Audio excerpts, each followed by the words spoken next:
Sean Payton said he wanted a joker position, whether that comes from a running back or a tight end. A lot of people thought that meant Tyler Warren. Well, actually, it's going to be Evan Engram. Still, maybe they add a tight end or a running back that can play a similar role in the draft, but Ingram's coming on a 2-year, $23 million deal. I like this fit. Quarterback coach Davis Webb played with him actually with the Giants. Evan Engram was very good as a Jaguar, kind of removing that bust label that was thrown upon him. I like this move. I think him and Bo Nix are going to have instant chemistry.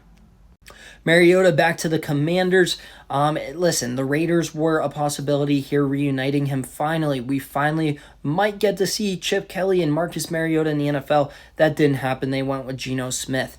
The Steelers, I thought maybe were in play here. Instead, he heads back to the Commanders, where he had a really good season when he did get playtime in relief of Jaden Daniels. Former Steelers, Rams, Falcons wide receiver Van Jefferson, after technically being a starting wide receiver for the whole season for the Steelers, he is headed to the Titans on a 1-year deal. I forget the details. Worth up to 2.5, so pretty cheap.